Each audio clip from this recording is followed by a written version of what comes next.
गुरुजी नमस्कार.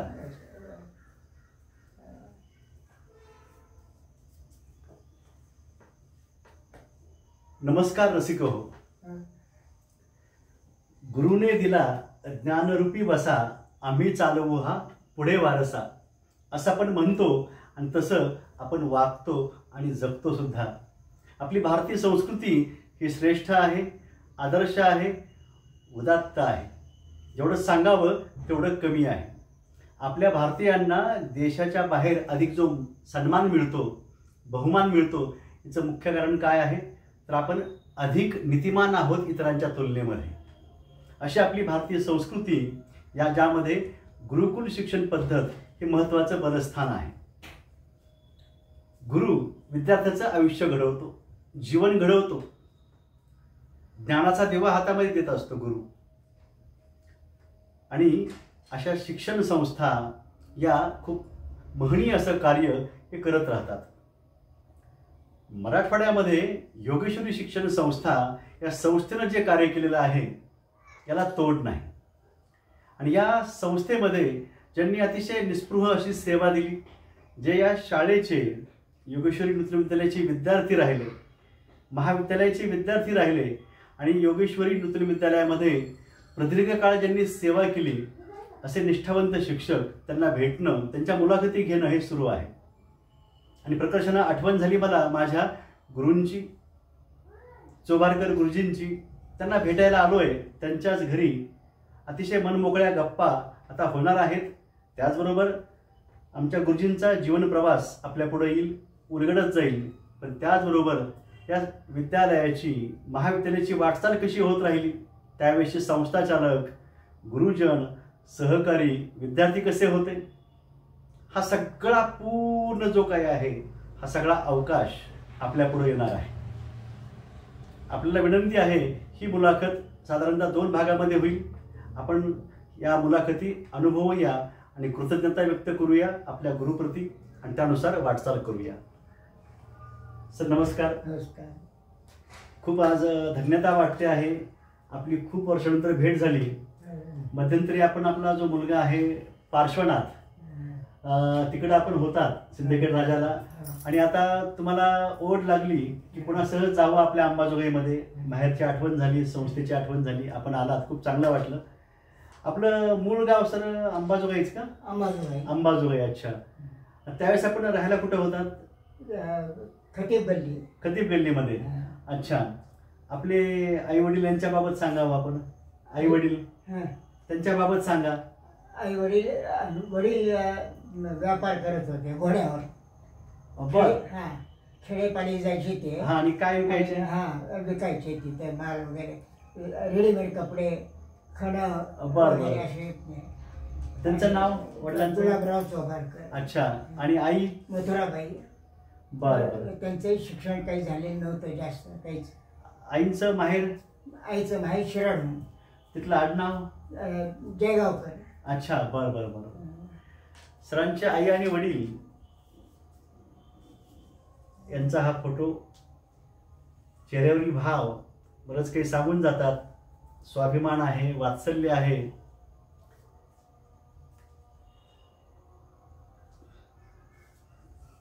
खूप काही आपल्याला अशा जुन्या जे फोटो आहेत ते जरी बघितलं ना बरंच शिकायला मिळतं.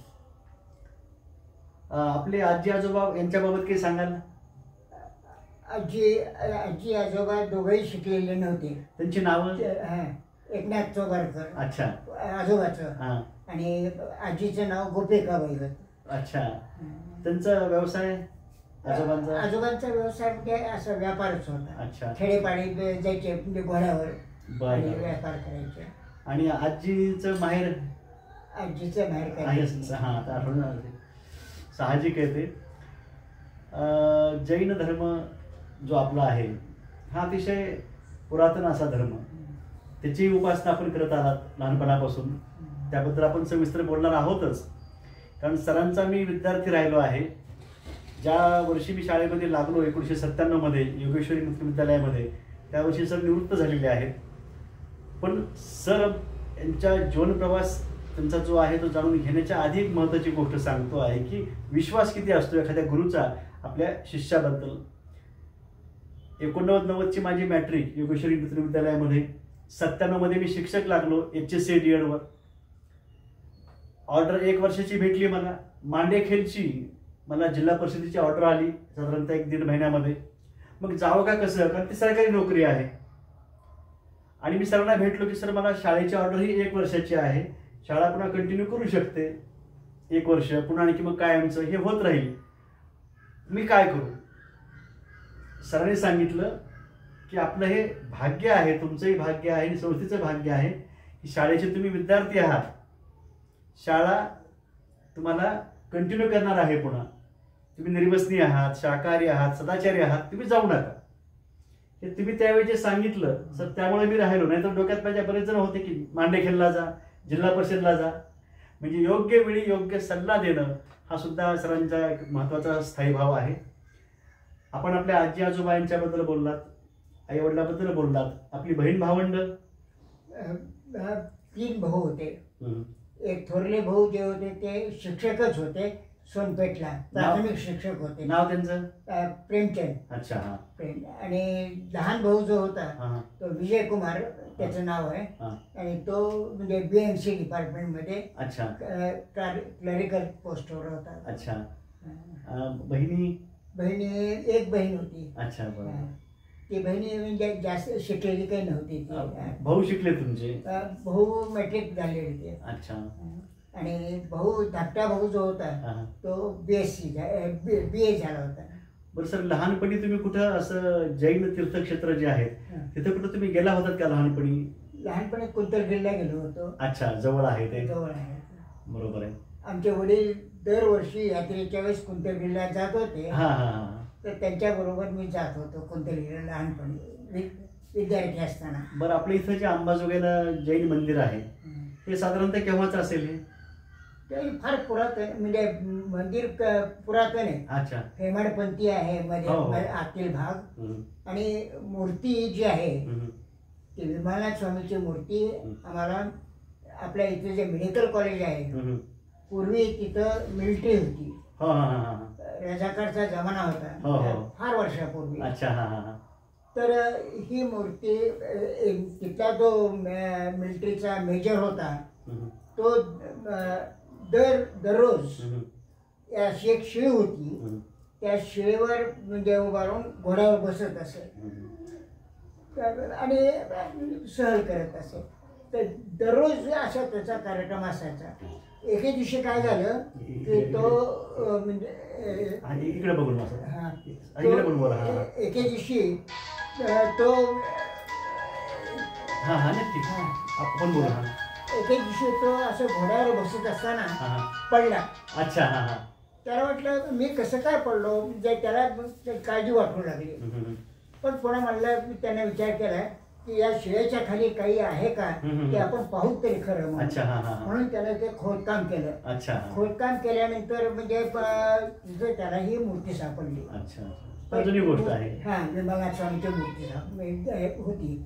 आणि ती त्यानं मुसलमानाचा होता तो, तरी त्यानं वाजत गाजत आम्हाला आणून दिली, सुपूर्द केली तुमच्याकडे. ही विशेष गोष्ट आहे. त्यावेळी जे कोणी असते त्यांच्याकडे सुपूर्द केली. त्यावेळेस फार जुनी गोष्ट आहे. चतुर्थकालीन मूर्ती असावी साधारणतः ती. असं आहे का? चतुर्थकालीन म्हणजे 4थं शतक म्हणता का? नाही, 4थं शतक नाही, असे कालखंड. अच्छा. त्यातला होता चतुर्थ कालखंड. म्हणजे जो एक कालखंड 2.5-2.5 वर्षाचा असेल. बरोबर. हो, तसं आहे ते. आपलं शालेय शिक्षण कुठं झालं? प्राथमिक शाळेपासून ते कॉलेजपर्यंत मी योगेश्वरी शिक्षण संस्थेचा विद्यार्थी होतो. आणि याच विद्यालयामध्ये सर शिक्षक होते? याच विद्यालयामध्ये उपमुख्याध्यापक होते. खूप म्हणजे धन्यता वाटत असेल? मला धन्यता याची वाटते की ज्या शिक्षकांना आपल्याला शिकवलं त्यांच्याच सहकारी म्हणून आपण इथे काम करत आहोत. बरोबर आहे. ते अर्थ फार आदर्श शिक्षक होते ते. त्यांची बरोबरी आम्ही करू शकत नव्हतो. आचार्य गुरुजी म्हणून जे होते गदो देशपांडे, ते मराठीचे शिक्षक, म्हणजे त्यांचं अफाट ज्ञान होतं. त्याने आम्हाला, मी मॅट्रिकला असताना आम्हाला नॉन डिटेल आनंद भवन म्हणून होतं. हो हो. आनंद भवनच्या म्हणजे त्यांनी प्रस्तावना जवळजवळ फेब्रुवारीपर्यंत शिकवली. आनंद भवन का? आनंद भवन गोपीनाथ तळवळकरांचे. ते कशाबद्दल होतं नेमकं आता? Non detail. अच्छा. हा. मराठी टेक्स्टबुक आहे आणि नॉन डिटेल म्हणून हे आनंद भवन होतं. तर आनंद भवनची प्रस्तावनाच त्यांनी आम्हाला जवळजवळ फेब्रुवारीपर्यंत शिकवली. आता तसं जमणार नाही. आता म्हणजे एखादेस म्हणजे म्हणते तू काय शिकवायला लागलास, तू अभ्यासक्रम कधी संपवणार आहेस. तर त्यांनी त्यांचं अफाट ज्ञान होतं. पुन्हा राहिलेला म्हणजे भाग जो होता आनंद भवनचा तो आम्हाला एमा कुलकर्णींनी म्हणजे 1 महिन्यामध्ये पूर्ण केला. जोगाई हॉलमध्ये शाळा भरायची. सर्व विद्यार्थ्यांना बोलावून. त्याच्या भोवती खोल्या होत्या का त्यावेळेस? जोगाई हॉलच्या भोवती खोल्या? एक खोली होती. मुख्याध्यापक जिथं आहेत तिथं ती खोली होती. अच्छा. म्हणजे तुमचं जे प्राथमिकचं शिक्षण साधारणतः जोगाई हॉलमध्येच झालं का? नाही, प्राथमिक शिक्षण माझं म्हणजे त्यावेळेस आपले म्हणजे हे भटगल्ली जी आहे त्या भटगल्लीमध्ये प्राथमिक शिक्षण. कन्नडकरांचा वाडा? कन्नडकरांचा वाडा का? कन्नडकर? नाही, कन्नडकरचा पुढे भटगल्ली अलीकडे तिथं होतं का? आता ढोले वगैरे आहेत. त्याच्या शेजारी एक म्हणजे मारवाड्यांचं म्हणजे घर होतं. त्या ठिकाणी प्राथमिक शाळा होती. मुख्याध्यापक त्यावेळेस कोण होते? पिंगळे म्हणून होते. हरिभाऊ पिंगळे. हरिभाऊ पिंगळे. वा वा. आणि शिक्षक तुम्हाला कोण होते प्राथमिकला? प्राथमिकचे शिक्षक काही लक्षात नाही. माध्यमिकचे? माध्यमिकचे मध्ये विनायकराव रामपूरकर, रेब देशपांडे, गोविंदराव सराफ, साधू गुरुजी हे म्हणजे त्यावेळेचे सहकारी होते. काय शिकवायचे साधू गुरुजी? साधू गुरुजी मराठी शिकवायचे. साधू गुरुजी विनायकराव रामपूरकर मराठी शिकवत होते. हिंदी खोडसकर शिकवत आणि जाधव विना जाधव. खोडसकर गुरुजींचं नाव ज्ञानेश्वर. ज्ञानेश्वर. तेच म्हटलं. ज्ञानेश्वर. बरं. आणखीन बोर्डे गुरुजी होते? सोनपेठकर गुरुजी? सोनपेठकर म्हणजे ते हायस्कूलला होते. अच्छा. 8वी 9वी 10वी हायस्कूलला. इतिहास भूगोल शिकवायचे का? इतिहास भूगोल. आणि इंग्रजीला? इंग्रजीला बेथुजीच होते. बेथुजी, एकनाथराव. आम्हाला मॅट्रिकला म्हणजे 3 जण होते शिकवायला. टेक्स्टबुक बेथुजी घेत होते. पोएट्री एकनाथराव घेत होते आणि ग्रामर गोटे गुरुजी घेत होते. बरं. 3 जण ते शिकवत होते. म्हणजे आमच्या संस्थेमधील विद्यालयामधील सर्व गुरुजन जे आहेत म्हणजे 100 बडकर एक होते. विद्वान होते. अतिशय पारंगत आपापल्या विषयामध्ये होते. जवळपास वयाच्या 55व्या वर्षी स्वामीजींनी सांगितलं की इथं कॉलेजमध्ये इंग्रजीला प्राध्यापक नाहीये. आणि मग त्यावेळेस एकनाथराव गुरुजींनी MA इंग्रजी केलं विद्यापीठामध्ये. त्यावेळेस मराठवाडा विद्यापीठामध्ये. का? तिथे माणूस नाहीये. आणि जे इथले कुठे शाळेमध्ये असो किंवा महाविद्यालयात जे कोणी स्टाफ पाहिजे, कर्मचारी पाहिजे, प्राध्यापक, शिक्षक, तर आजूबाजूच्या राज्यातून सुद्धा त्यांनी हुडकून शोधून इथं सगळा स्टाफ त्यांनी आणला होता. तुम्ही स्वामीजी बाबासाहेबांच्या काही आठवणी ज्या तुम्ही लहानपणी त्यांना बघितलं असेल त्यावेळेस काही आठवतं? भाषण कसं होतं का? बाबासाहेब हायस्कूलमध्ये यायचे. मग स्वातंत्र्य दिनाच्या दिवशी किंवा 9 ऑगस्टला येऊन त्यांचे ते भाषण व्हायचे. 9 ऑगस्टचे महत्व वगैरे सांगायचे ते. आणि राजकाच्या जमान्यातल्या त्या आठवणी सांगायचे सगळं. स्वामीजी बोलताना मराठीत बोलायचे? स्वामीजी मराठीती बोलत होते, हिंदीती बोलत होते. उत्कृष्ट भाषा त्यांची होती. ते असं लोक सांगतात की संथ असं भाषण हे स्वामीजींचं. बाबासाहेबांच्याकडे स्फुल्लिंग पेटावं असं वाटावं असं एक उत्स्फूर्त भाषण त्यांचं असायचं. हा झाला तुमचा शालेय महाविद्यालयीन कालखंड. शालेय कालखंड तुमचा जेव्हा तुम्ही विद्यार्थी होतात. आणि नंतरचं शिक्षण तुमचं जे झालं ते मग 11वी नव्हती, PUC होती ना? 11वी नव्हतं तेव्हा. Pre university pre university course होता. प्री युनिव्हर्सिटी कोर्स मी हैदराबादहून केला. त्यावेळेस उस्मानिया युनिव्हर्सिटीमध्ये. त्यावेळेस आपली मराठवाडा युनिव्हर्सिटी नव्हती. मग तुम्ही कुठे केलं त्यावेळेस? कॉलेज कुठं होतं तुमचं? मग विद्यापीठातच केलं का? नाही, कॉलेज आपल्या इथेच केलं. अच्छा, त्यांच्या अंतर्गत. पण ते त्यावेळेस म्हणजे उस्मानिया युनिव्हर्सिटीच्या अंडरमध्ये होतं ते. बरोबर आहे. PUCच्या वेळेस प्राचार्य जे होते इथं ते सूर्यनारायण. त्या कॉलेजचं काही नाव होतं का त्यावेळेस? ते योगेश्वरी योगेश्वरी महाविद्यालय. महाविद्यालय. पण ते उस्मानिया विद्यापीठाच्या अंतर्गत PUC PUC-ला. हा. आणि नंतर आपली मराठवाडा युनिव्हर्सिटी झाली. इकडे झालं तुम्हाला ते औरंगाबादला आहे. सूर्यनारायण जे आहे ते तुम्हाला भौतिकशास्त्र शिकवायचे सर ना? ते कुठले होते? दक्षिणेकडले, आंध्राकडले होते. आणि इतर जे विषय आहेत, रसायनशास्त्राला कोण होतं? लवंदे गुरुजी होते. पुन्हा गणिताला टेकुरकर सर. इंग्रजीला PUC-ला एकनाथराव होते. आणि BSc ला मग नंतर ते MRT नायर आणि NR नायर हे केरळचे प्राध्यापक झाले. तर यांच्या काही आठवणी सांगता येतील का आपल्याला? सूर्यनारायण सर असतील, सूर्यनारायण प्राचार्य PUC-चे, पुन्हा लवंदे सर, टेकुरकर सर, यांच्या काही आठवण काही विशेष? ते अतिशय विद्वान होते ते. स्वामीजींनी म्हणजे मुद्दाम त्यांना हैदराबादहून ही संस्था नवीन आहे, या संस्थेची प्रगती व्हावी त्या दृष्टीने त्यांनी सूर्यनारायणला आणलं होतं. अच्छा, बरं. आणि BSc-च्या वेळेस तुम्हाला प्राचार्य जे होते ते कोण होते? प्राचार्य BSc-च्या वेळेस मदपाध्ये प्राचार्य. बरं सर. भौतिकशास्त्र तेव्हा कोणी शिकवलं आपल्याला? भौतिकशास्त्र पुरोहित PS जोशी. पुरोहित. अच्छा. या दोघांनी. रसायनशास्त्र लवंदे. त्यामध्ये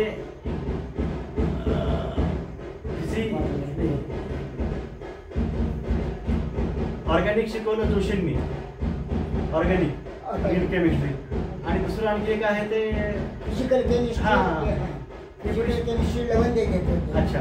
गणिताला टेकुरकर सर होते.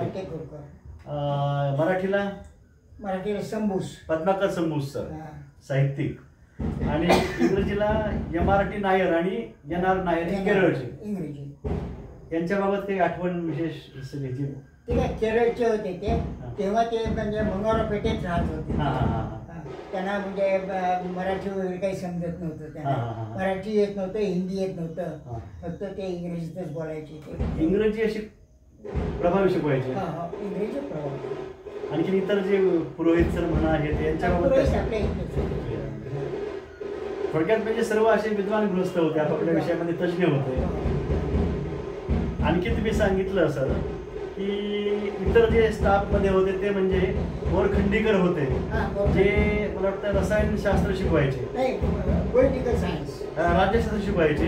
पुन्हा सत्यनारायण सर जे आहेत ते प्राणीशास्त्र शिकवायचे. वनस्पती शास्त्र जे आहे ते कौडूरकर म्हणजे गोविंद पांडे यांच्या पत्नी भाटे सर पण शिकवायचे. काय वनस्पती शास्त्र. पुन्हा खोडसकर गुरुजी हिंदी शिकवायचे पहिल्या वर्षी.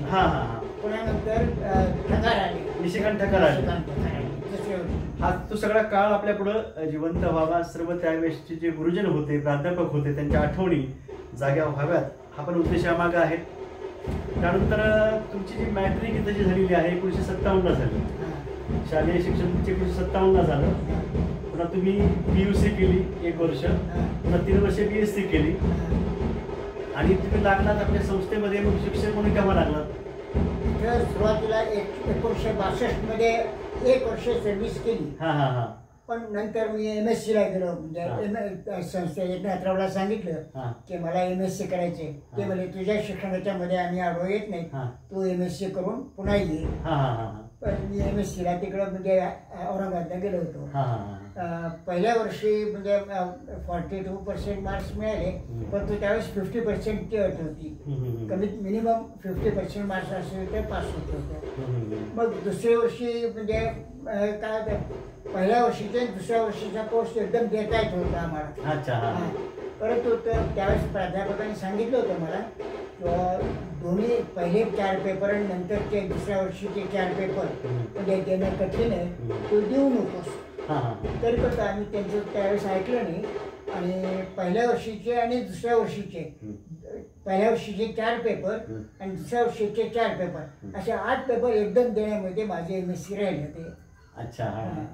मग पुन्हा मग म्हणजे घरची परिस्थिती काही साधारणच होती. विद्यापीठात तुम्ही होता? विद्यापीठामध्ये सुद्धा प्राध्यापक नव्हते. 2 प्राध्यापक होते, कायंदे म्हणणारे आणि दुसरे एक वैद्य म्हणून होते. तर तिथं वसतिगृह होतं त्यावेळेस? वसतिगृह होतं का कुठं? नाही, आता सध्या सरस्वती भुवन जे आहे ना ते सरस्वती भुवन मध्ये MSc चे क्लासेस होत होते. अच्छा, बरोबर. ते काही कारणामुळे तुमचं MSc राहून गेलं समजा आहे. मग तुम्ही पुन्हा वापस 1965 ला आलात? 65 ला आलो इथं. बरोबर आहे सर. आणि 1965 ला आल्यानंतर मग त्यांनी इंटरव्ह्यूला वगैरे म्हणजे बोलावले ते लोक. मी अर्ज केला होता पण मला इंटरव्ह्यूला त्यांनी बोलावलेच नाही. मी त्यांना म्हणाले की पुन्हा सर्वांचे इंटरव्ह्यू झाले आणि सर्वांचे इंटरव्ह्यू झाल्यानंतर मी पुन्हा मग बेथुजी आणि एकनाथरावकडे गेलो ऑफिसमध्ये. त्यांना म्हणलं मी अर्ज दिला होता परंतु मला इंटरव्ह्यूला बोलावलंच नाही. ते म्हणजे तुला घेता यायचं त्याच्यामुळे बोलावलं नाही असं ते म्हणाले. म्हणून मी ठीक काय हरकत नाही. इंटरव्ह्यू न घेताच मला सिलेक्ट केलं त्यांनी. ते त्यांचा विद्यार्थी होतो, त्यांना माहिती होतं, त्याच्यामुळे त्यांनी म्हणजे सिलेक्शन केलं. मुख्याध्यापक तेव्हा कोण होते? एकनाथराव. तुम्ही जेव्हा प्राथमिक शिक्षण जेव्हा घेतलं तेव्हा मुख्याध्यापक कोण होते? मी अगदी सुरुवातीला जेव्हा म्हणजे शाळेमध्ये आलो तेव्हा एकनाथराव म्हणजे हेडमास्टर होते. कुठे? 63 ला? नाही, 65 ला. 65 ला? 65 ला. आणि 62 ला? 65 ला नंतर म्हणजे काय झालं ते हेडमास्टरला अनाऊन्स सुरुवात झाला. अगोदर अनाऊन्स नव्हता. जेव्हा अनाऊन्स नव्हता तेव्हा एकनाथराव म्हणजे मुख्याध्यापक होते. परंतु अलाउन्स सुरुवात झाल्यानंतर इतरांना सुद्धा वाटू लागले की म्हणजे आपण मुख्याध्यापक व्हावं आणि अलाउन्स म्हणजे मिळेल आपल्याला. भत्ता. तर म्हणजे मग त्यावेळेस नंतर मग ते रोटेटरी ठेवून दिलं. मग पुन्हा कुरुंदकर, गोगो सराफ, देशपांडे, देशपांडे. तर मग हे रोटेशन होत राहील. कुरुंदकर 3 वर्ष होते. प्रत्येकाला 3-3 वर्ष दिली. माया कुरुंदकर. माया कुरुंदकर कुरुंद्याचे होते ते. कुरुंद्याचे. वाटतं नरहर कुरुंदकरांचे कोणी असतील कदाचित. नरहर कुरुंदकर नाही, बहुतेक त्यांचा संबंध असावा. ते गाव त्यांचं आहे. म्हणजे तुम्ही जेव्हा प्राथमिक शिक्षण घेतलं योगेश्वरीमध्ये तेव्हा मुख्याध्यापक कोण होते? पिंगळे. प्राथमिक मध्ये पिंगळे होते. हरिभाऊ पिंगळे मुख्याध्यापक. पिंगळे. माध्यमिकला माध्यमिकला म्हणजे मग ते 5वी पासून एकनाथराव होते. आणि जेव्हा तुम्ही 1962 ला लागला शिक्षक म्हणून तेव्हा कोण होतं? 65 ला एकनाथराव होते. 65 ला. 62 ला? 62 ला एकनाथराव होते. ते एकनाथराव परमनंट असल्यासारखेच होते त्यावेळेस. दुसरं कोणी मुख्याध्यापक होत नव्हतं. पुन्हा मध्ये नंतर पुन्हा काही काळ बोर्डे गुरुजी होते. पुन्हा एकनाथराव झाले. पुन्हा नंतरचा भाग जो आहे आपल्या ज्यांच्याकडून तुम्ही शिकलात मग ते एकनाथराव गुरुजी आहेत हे तुमचे गुरु होते. बेथुजी गुरुजी होते. आणखीन वाटतं बोर्डे गुरुजी होते. यांच्यासोबत तुम्हाला कार्य करताना मग असं काय वाटलं तुम्हाला? म्हणजे मला आनंदाने समाधान वाटलं किंवा ज्या शिक्षकांनी आपल्याला शिकवलं त्यांचा सहकारी म्हणून आपण काम करत आहोत असं म्हणजे मला त्याचा आनंद वाटला. आणि त्यामुळं त्यांचा जो आदर्श होता तो आदर्श मी डोळ्यापुढे ठेवून म्हणजे शिक्षण करत राहिलो. खूप चांगली गोष्ट आहे. आपण बोलत राहूया.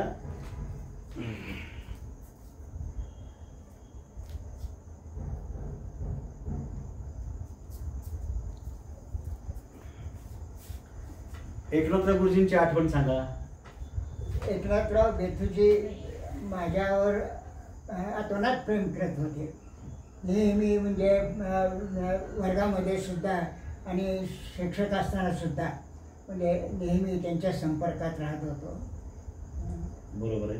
बेथुजीचे म्हणजे आमचे खाजगी संबंध सुद्धा होते. खाजगी म्हणजे त्यांचा मुलगा जो होता तो आमचा क्लासमेट होता. त्याच्यामुळे सुहास सगळ्यात मोठे.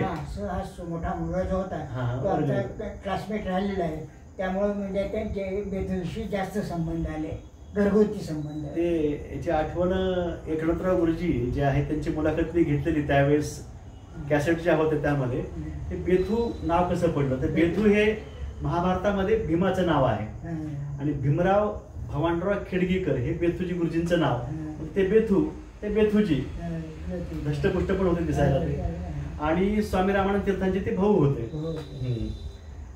त्यांची आठवण अशी एक सांगितली मला की वर्गात शिकवायला जात असताना जे शिकवायचं आहे तिथं बोट ठेवणे, छोटी हातात छडी बाजूला, आणि वर्गात गेलं की लगेच ते पान उघडणं आणि शिकवायला सुरू, म्हणजे वेळ त्यामध्ये जायला नको आहे हे गोष्ट सांगायचे. आणि छडीचा उपयोग त्यांनी सहसा केलेला नाहीये समजा. आणि बेथूजी गुरुजींची शिकवण्याची पद्धत अशी होती की एखादा म्हणजे धडा सुरुवात करायचा तर शिकवायचा नाही, न शिकवता मुलांना वाचायला लावायचा. अच्छा. आणि मुलांना वाचून मग त्याच्यावर ते प्रश्न विचारत होते आणि नंतर मग म्हणजे शिकवत होते तो. बरोबर आहे.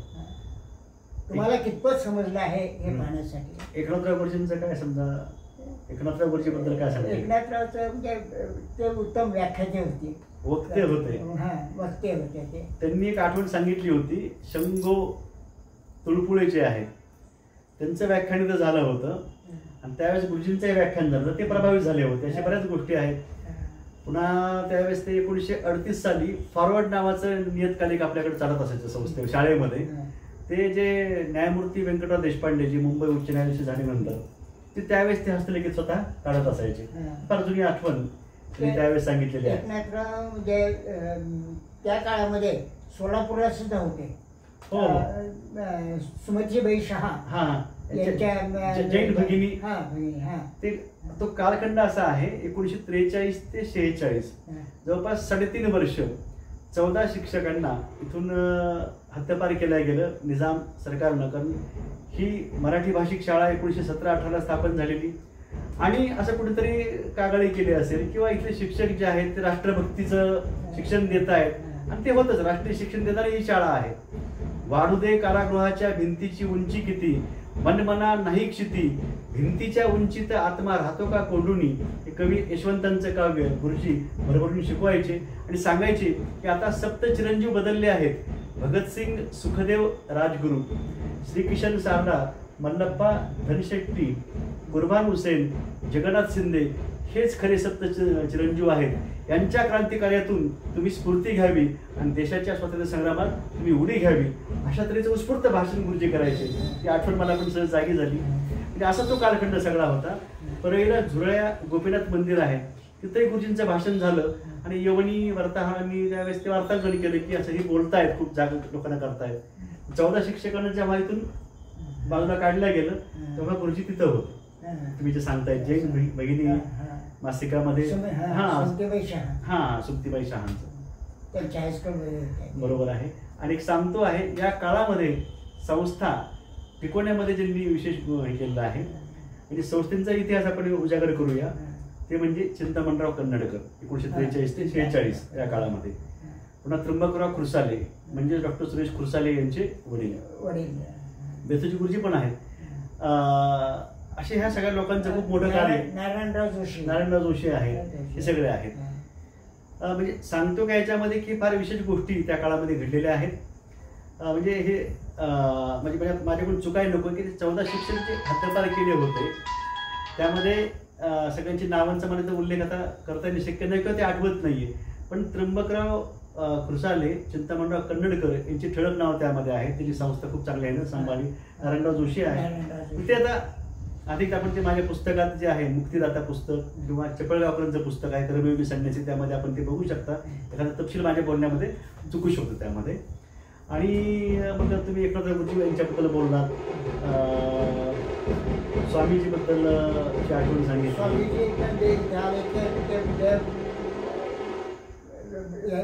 यांच्या मुलांच्या समोर किंवा संस्थेच्या शिक्षकाबरोबर बोलत होत असत, ते संभाषण म्हणजे संवाद साधत असत.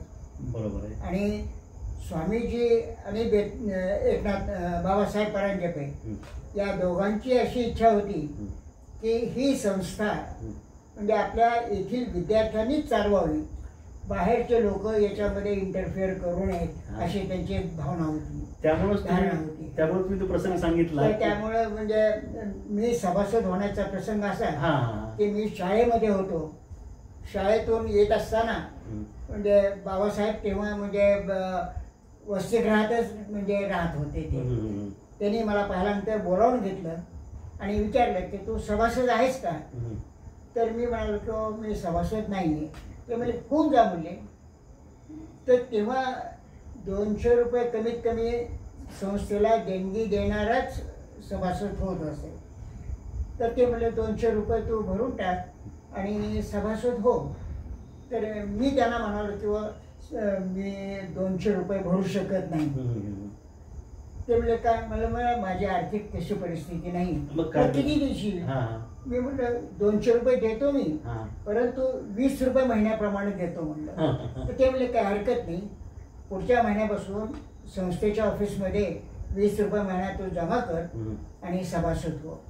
आणि माझे 20 रुपये महिन्याप्रमाणे 200 रुपये पूर्ण झाले की त्यांनी मला सभासद करून घेतलं. जवळजवळ 1970 मध्ये मी संस्थेचा सभासद झालो. त्यांच्याबाबतची आठवण AB देशपांडे होते आपल्याकडे, अनंत देशपांडे, त्यांनी सांगितली आठवण आहे. त्यांच्याकडे पण काही काळ वास्तव्य त्यांचं होतं की बाबासाहेब हे एक भुक्त होते, फक्त एका वेळेसच जेवण करायचे, ही एक आठवण आहे. आणि त्यांचा फेरफटका त्यांचा नेहमी संस्था परिसरामध्ये बाबासाहेबांचा असायचा. संस्थाचालक होते बाबासाहेब, नंतर पुन्हा सुरुवातीपासून ते शिक्षक, मुख्याध्यापक, वेगवेगळी पदं त्यांनी भूषवलेली आहेत. कुठे विटाचा तुकडा जरी दिसला तो घेणं आणि जिथं बांधकाम चालू आहे तिथं नेऊन ते ठेवणं, म्हणजे एवढं त्यांचं ते त्या गोष्टी करायच्या. आणि एवढंच नाही तर सुरुवातीच्या काळामध्ये या पंचकृषीमध्ये इथे विद्यार्थी संख्या वाढली पाहिजे, विद्यार्थी आले पाहिजेत, संस्थेच्या विकासासाठी काही इथं मदत झाली पाहिजे. तर वकील लोक जे आहेत त्यांचा थोडा दबदबा असतो भागामध्ये. स्वामीजी बाबासाहेब मध्ये त्यांच्यासोबत ते जात असायचे, लोकांना आव्हान करून सुद्धा त्यावेळेस हे दिला गेलेलं आहे.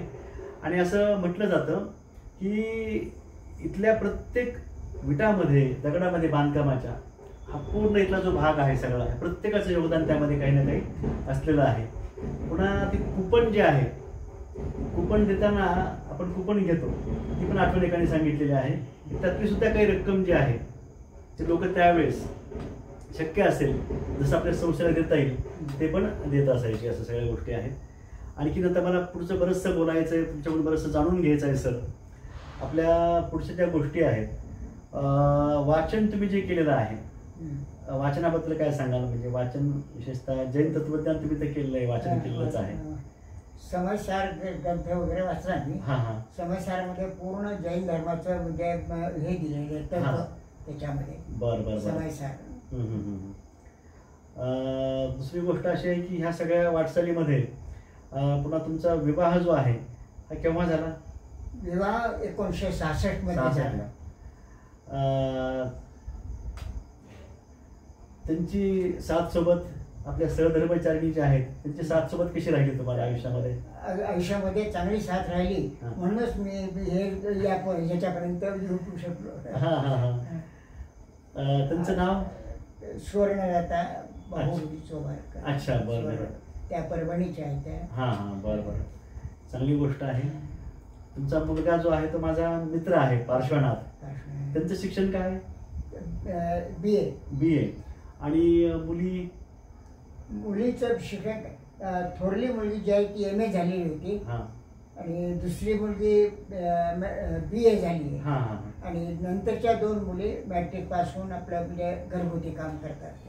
खूप चांगली गोष्ट आहे सर. आणि नंबर 2 ची जी मुलगी आहे तिचा एक मुलगा IAS झालेला आहे. तो सध्या म्हणजे मुझफ्फरनगरला आहे. अच्छा. अगोदर मेरठला होता. मेरठला तिथून म्हणजे आता परमनंट तिथं पोस्टिंग झाली त्याची. IAS झालाय तो. खूप चांगलं. शिक्षणामुळे काय काय घडत राहतं. आणि आपलं सत्शील जीवन म्हणजे जैन धर्मामध्ये सांगितलं आहे, शुद्ध आत्मा यही भगवान आहे. आपला आत्मा शुद्ध असणं, आपण चारित्र्य संपन्न जीवन जगणं म्हणजेच आपण देवस्वरूप आपण कार्य करत आहोत. स्वामी विवेकानंदांनी म्हटलेलं आहे ना, गुडनेस इज द गॉड. चांगलपणा हाच देव आहे. जैन धर्मामध्ये जी तत्व आहेत, सत्य बोलावं, अहिंसा, हिंसा न करणे, कुणाचं मन सुद्धा न दुखवणं, आम्ही बघितले सरांना. पुन्हा अस्तेय, चोरी न करणे, धनसंचय न करणे, पुन्हा अपरिग्रह, अस्तेय, चोरी न करणे, आणि ब्रह्मचर्य म्हणजे निष्ठावंत सगळं. म्हणजे आपलं प्रापंचिक जीवन सुद्धा आपण निष्ठेनं जगणं हे सुद्धा ब्रह्मचर्य पालन करण्यासारखं आहे. खूप सरांकडून शिकता येईल, बोलता येईल. पुढच्या सत्रामध्ये सरांनी जैन मंदिर जे अंबाजोगाईमध्ये आहे त्याचे सर संचालक होते, जवळपास 22 वर्ष सचिव होते. त्याबाबतच्या आठवणी आहेत, त्याबद्दल बोलूया. पण शाळेतील इतर सहकारी आहेत, विद्यार्थी आहेत, त्याबाबत आपण बोलणार आहोत. पुढच्या सत्रामध्ये आपण बोलूया सविस्तरपणे. आपल्याला कळकळीची विनंती आहे, आपण कृपया हे सगळे व्हिडिओ जे आहेत अतिशय निस्वार्थ आणि निरपेक्षपणे मी माझा वेळ देऊन, शाळा सुटली मी सकाळीच तयारी करून मी आलेलो आहे, शाळा सुटली की लगेच इकडे येऊन मुलाखत घेतो आहे. अनेकांना भेटायचे मला, फक्त आमच्या संस्थेच्या संदर्भात नाही आहे. ते साहित्यिक, कलावंत, विचारवंत, समाजसेवक, समाजसुधारक वेगवेगळ्या लोकांना भेटतो आहे. उद्देश काय आहे? आपली भारतीय संस्कृती आणि त्यानुसार वाटचाल करणारी श्रेष्ठ माणसं, त्यांनी कुठली मूल्य आपल्या जीवनामध्ये अंगीकारली, त्यांचं समाजासाठी देशासाठी काय योगदान आहे आणि आपण काय करायला हवं. आणि अतिशय संभ्रमाचा असा हा काळ आहे. भांबावून न जाता आपण गुरुने दिला ज्ञानरूपी वसा, आम्ही चालवू हा पुढे वारसा, यानुसार कार्य करायचं आहे. यासाठी सगळा हा अट्टाहास आहे. आपण भेटूया पुढील सत्रामध्ये. तोपर्यंत नमस्कार.